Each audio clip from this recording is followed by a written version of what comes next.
Good morning, men, and good morning, women. It's nice to have some ladies with us this morning. So we're going to be talking about finishing strong this morning. This is the last in 6 messages on the 6 aspects of the marriage prayer, 68 words that capture the essence of what the Bible teaches about marriage. One of our table leaders is 90 years old, Ken Moore, and Ken has been ill for the last several months, and is so on temporary leave of absence at the age of 90 from being a table leader. And what an example, though, of finishing strong. But he's a card, Ken. Those of you who know Ken, he's a pretty funny guy. So he was out in his front yard mowing his lawn, and a lady drove by and saw him, and she pulled over and she said, "Sir, how much do you charge to mow lawns?" And he said, "Well, actually, I'm doing this one for free, but the lady inside lets me sleep with her from time to time."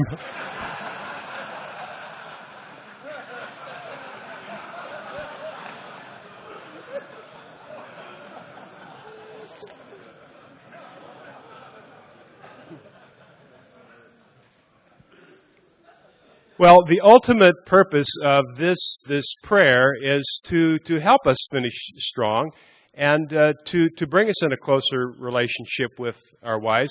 Some of you, of course, are not married. Some of you are divorced. Some of you will never be married again. Most of you probably will. So regardless, these are life principles, relationship principles, and so there will be something here for everybody this morning. So I'm going to bring David forward, if you would now, David. And why don't you take the wheel, and we'll see what the Lord does. David and I talked on the phone this morning. I woke up at. I usually get up at 4:00, but we had a late night last night, so I was planning to sleep in. And but I woke up and I looked. Boing! I look over. It's 4:00, 4:00, and I just had a fight with David Delk. That's what woke me up. So I don't know what that was about, but I did beat the snot out of him. So you told me I won earlier. Good morning. It's great to be with you. And as we talk about this, the last phrase of the marriage prayer, it really segues back to the very beginning. The last phrase, the big idea for this morning: so she would love you more, and we can bring you glory. When we started this series, we talked about the fact that many times in America, in marriages, we tend to have a set of reduced expectations about what marriage is all about. And so one of the things we're hoping that this prayer is doing, if you're praying it, is it's maybe lifting our eyes a little bit to help us see marriage as something bigger than just a typical cultural expression of that relationship that we see around us. And certainly in the Bible, we see that this is so important. And you may be wondering, well, what do you mean by that? I know that you're saying you want my spouse to love God more, and we want to bring you glory, but why is that such a big deal? Well, if we look in the Scriptures, for example, in Psalm 78, I just want to read a couple of verses to you here. Starting in verse 1, "O my people, hear my teaching, listen to the words of my mouth. I will open my mouth in parables, I will utter hidden things from of old, what we have heard and known, what our fathers have told us. We will not hide them from their children. We will tell the next generation the praiseworthy deeds of the Lord, His powers, and the wonders He has done. He decreed statutes for Jacob and established a law in Israel, which He commanded our forefathers to teach their children, so the next generation would know them, even the children yet to be born, and they in turn would tell their children." And so if you continue to read this passage, he recounts the history of God's working in Israel, but all of that story is in the context of passing that down generationally within families. If you read the Scriptures, you cannot miss how important a family is to God's plan. It started with a marriage. It started with a married couple, Adam and Eve, a family. Goes through Noah, a family. Goes down to Abraham. He says, you're going to be a blessing to all the nations. All the nations on the earth will be blessed through you, a family. Through Isaac, through Jacob, through Joseph. down to King David and the promise that one day a son of David would reign on the throne forever, a family. Families are so incredibly important to God's salvation plan, the plan that He has of redeeming the world.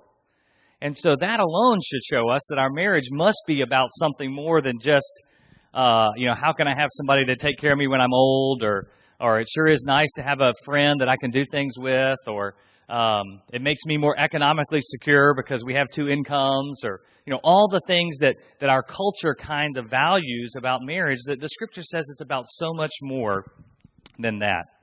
And of course, Jesus Himself echoes this in Mark chapter 10 when He talks about the sacred nature of marriage in Mark chapter 10, verses 6 through 9.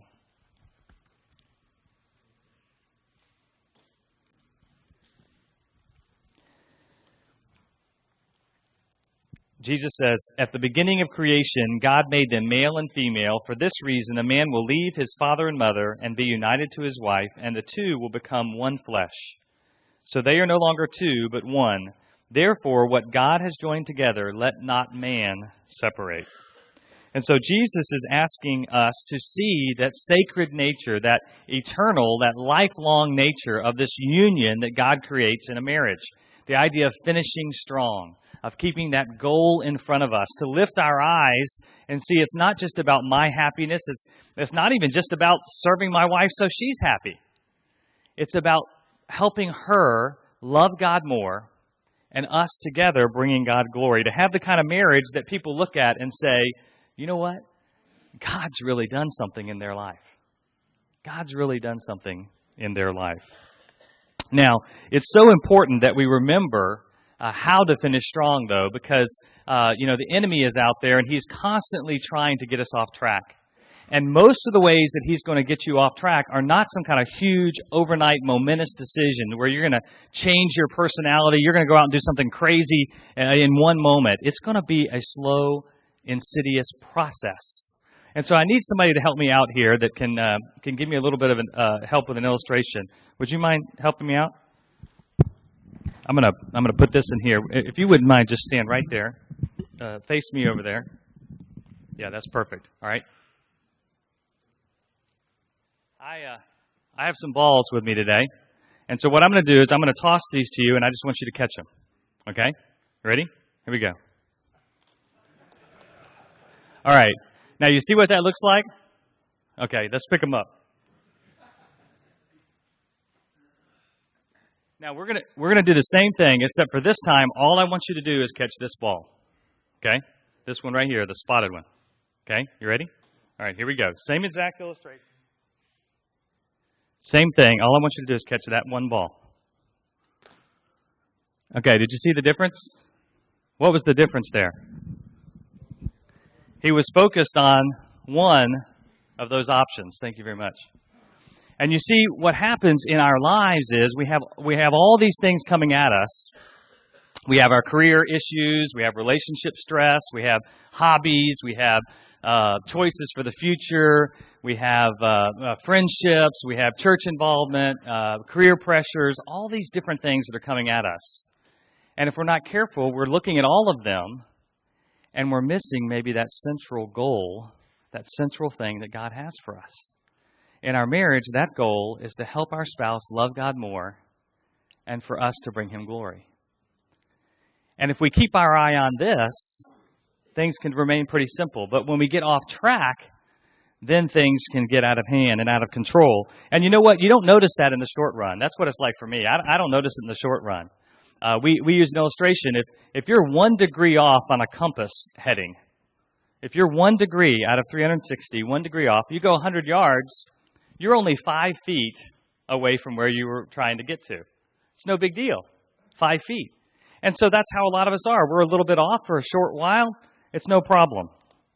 But if we're not careful, if we let that go a long time, then we end up like taking a trip from Orlando to San Diego.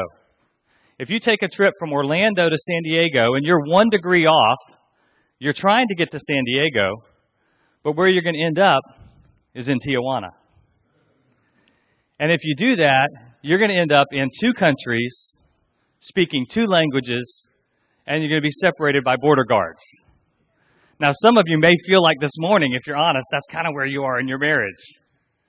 You've been off track a little bit. You've gotten kind of different directions. You haven't been spending enough time together. You haven't been communicating. And so you found yourself in a place that you really didn't want to be. And so this morning, what we're saying is that you don't want to get to this point in your marriage. And the way to avoid this, we believe, one way to avoid this is to pray the marriage prayer every day. Another really big idea, because I want to finish strong, I will pray the marriage prayer every day.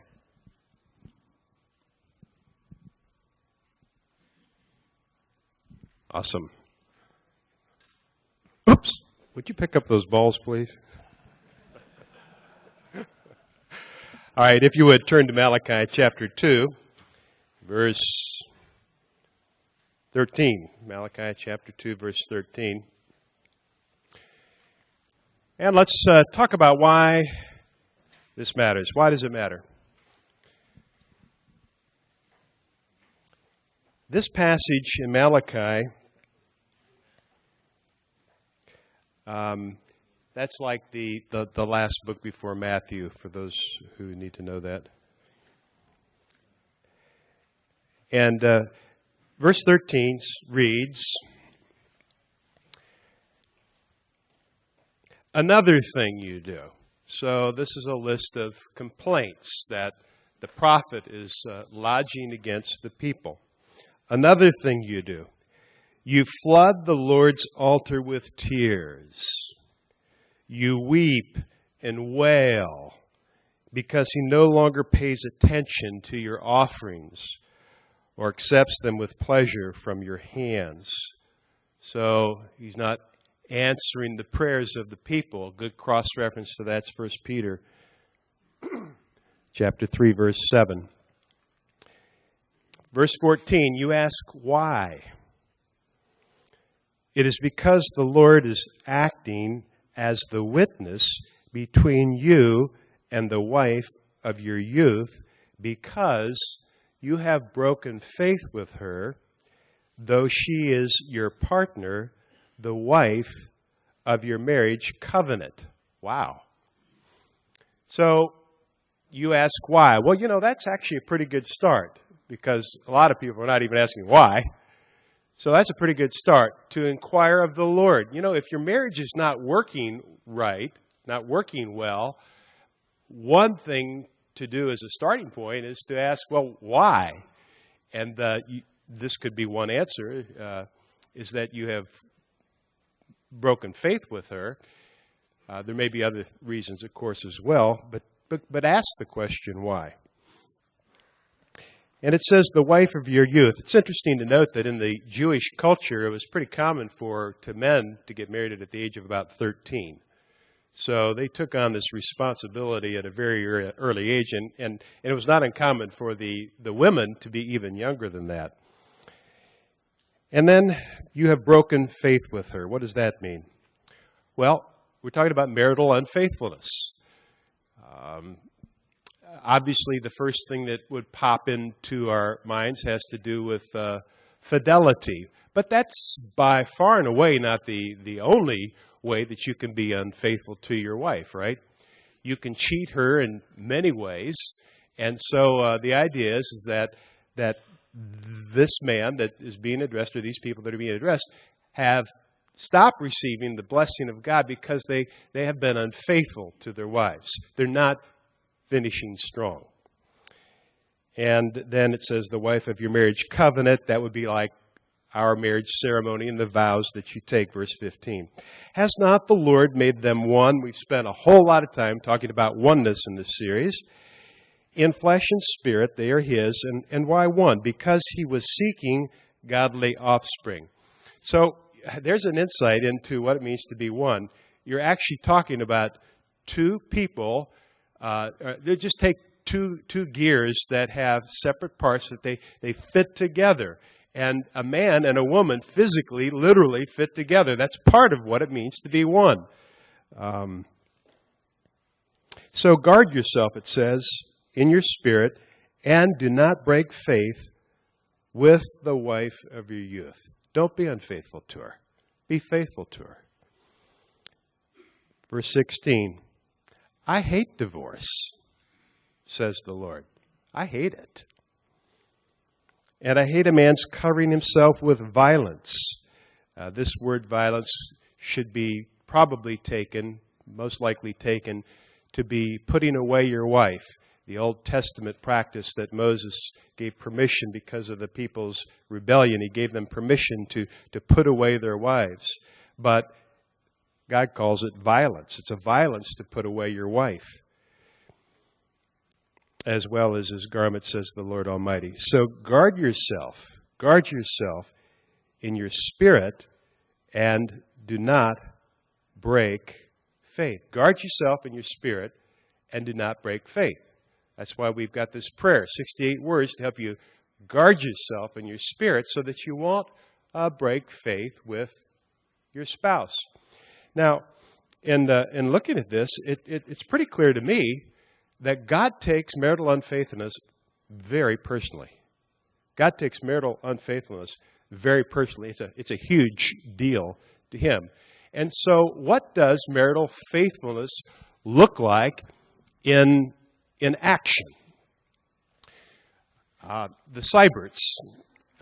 Most of you who have been here for a while, you know Jim and Jenny as well. And they're a fantastic example of marital faithfulness in action. In fact, they're like a couple little lovebirds. They're cute. And people will see them at the farmer's market or in church or around town, and people will actually come up to the Seiberts and they'll say, I really love the way that you love each other. Or they will say, that's beautiful. You just don't see people holding hands that much anymore, except at presidential inaugurations. Or they will say, I want what you want. And it's because they have put their love for each other in motion, in action, and they're spending the time with each other. The perfect example of marital faithfulness, though, is who? It's Jesus Christ. He's the perfect example of marital faithfulness. He's completely faithful and sacrificial and loving to his bride in every way and every time. And so he's the best example that we have. But if you can't follow Jesus, follow Jim. Now, I said it last time, and it's worth repeating because I think it's a fantastic and very simple analogy to get a hold of this idea as well. And that is this idea that it's like the game of football. And so which team are you on? You're either on the same team or you're on two teams competing against each other. And so marital faithfulness in action would look like you're two people on the same team. You know what it looks like when a football team starts to compete against each other on the same team, right? You just see the breakdown that takes place. So, the space shuttle. One of the most intricate, innovative, and expensive pieces of technological hardware ever invented, a true marvel of human ingenuity. And did you know, though, that the space shuttle literally is trying to veer off course about 90% of the time? Which, when you think about the fact that it was made by the lowest bidder, that might explain some of that. So they have mounted all kinds of little thrusters and rockets all over the space shuttle, and they're constantly firing to keep the space shuttle on course. And that's what the marriage prayer is all about. It's like a little rocket or a little thruster here or there that you can pray to help keep your marriage from veering off course, the 1% rule, the 1 to 60 rule that David was talking about earlier. The big idea today is, in this marriage prayer, is to bring our wives into the presence of God, that we love, cherish, and serve her, so that she would love you more. That's what we're trying to do. How can we help her to love you more and for us to bring you glory? That's the essence of what it means to be faithful. David's going to come up and give us an illustration, a practical illustration, application. Thank you, Pat. How can you get on the same team, and how can you make sure that you stay on the same team? Some practical ideas. One of the things about this project is we wanted it to be concrete and practical. If you've taken a look at the book, you've seen that there's a lot of these things in there. So we're not going to go through all of them, but I do want to mention a couple. And the first one here is to have a sense of humor together. Couples that last, if you've noticed, they're able to laugh together. And the reason for that is that if someone is laughing at you, it's hard to feel like you're on the same team. Have you ever noticed that? When you're laughing together, it's one thing. When somebody's laughing at you or when you're not laughing at all, it's something very different. And I was reminded of this the other day. I had a piece of computer equipment, a printer, that's given us some chronic problems ever since I bought it about a year ago. And so I was on the phone with the manufacturer. And I called them early in the morning because I had to, and it was the only time I had, so I'm out there before anybody's awake, and I'm on the phone, and I'm on hold, and I'm talking to person A, and then I'm transferred to person B, and finally I get through the voicemail system to somebody who wants to talk to me about my problem, and by now the kids are awake, and Ruthie's, going around the house kind of getting ready, and so I'm beginning to talk to this person, and he transfers me to somebody else, and then I have a long dialogue with this person, and they say, well, what's the serial number on the part? And I'm looking at this part, and I'm reading him every number I see anywhere. And I said, those are all the numbers on it. And he said, no, there's a serial number. It's 10 digits. You need to give me the serial number before I can help you. And I said, well, okay, where's the serial number? He said, well, it's probably on the label. And if it's not on the label, then it's it may be on the top or the bottom or one of the sides. Literally, this is what he says to me after about 35 minutes, right? So I think, well, I don't know, maybe this is like some kind of pirated thing or something. Maybe it's fake. I mean, you don't know what's going on these days. So I get the old part that I was replacing. And I said, well, I guess I'll find the serial number on here, and then I'll, find it on the same place on this new one. And so I'm looking around. There's no serial number on the old one. And I said, is there somebody there that knows where the serial number is? And he says to me, well, where did you buy it? I said, I bought it on Amazon. He said, well, why don't you call Amazon and get them to tell you where the serial number is?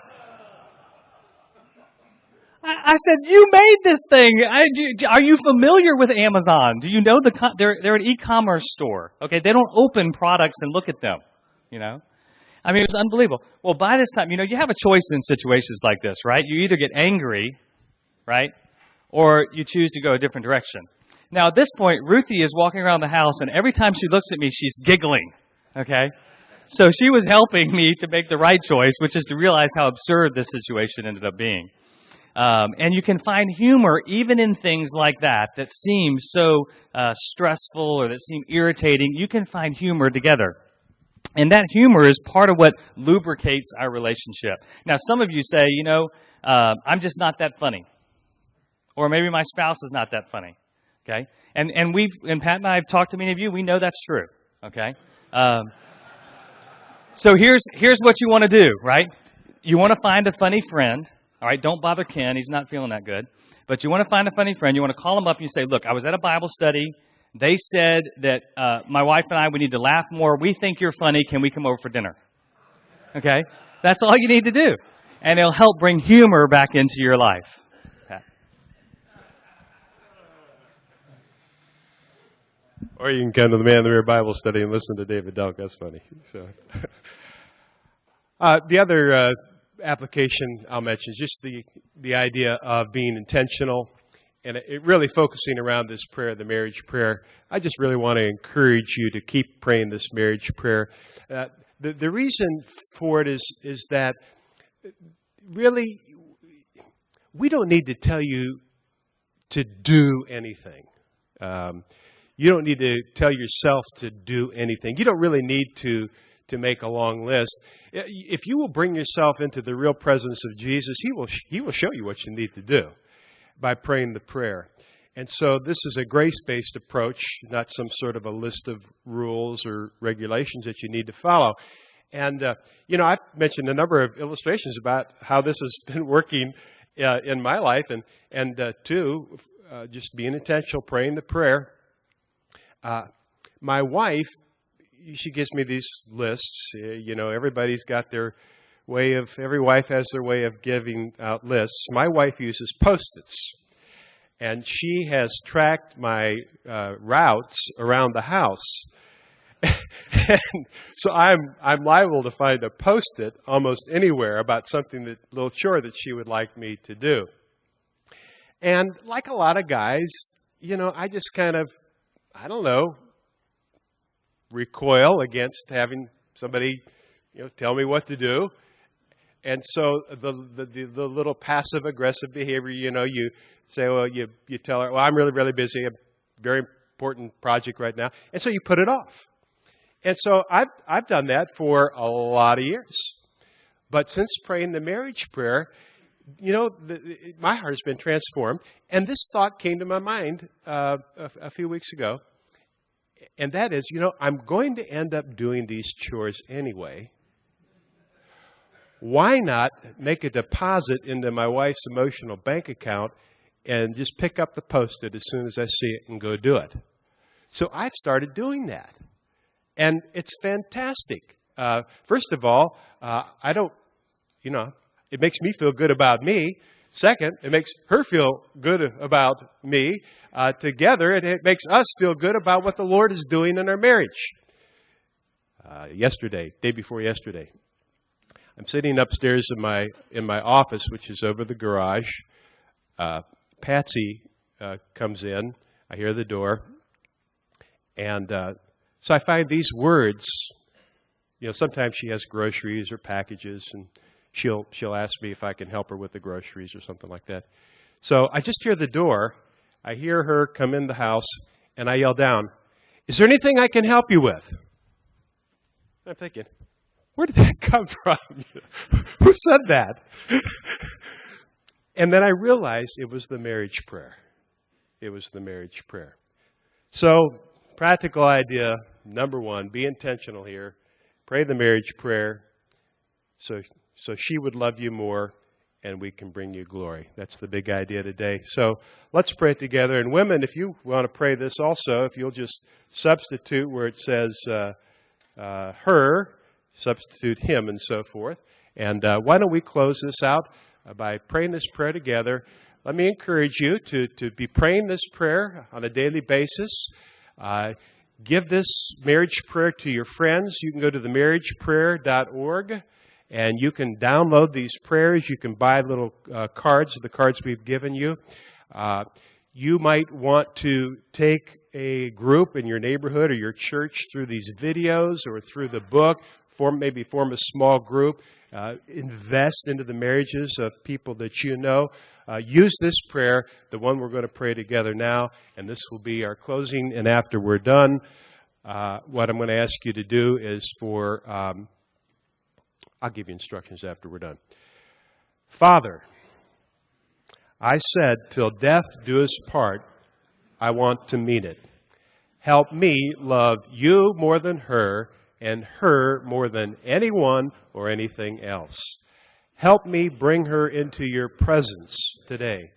Make us one like you are three in one. I want to hear her, cherish her, and serve her, so she would love you more, and we can bring you glory. Amen.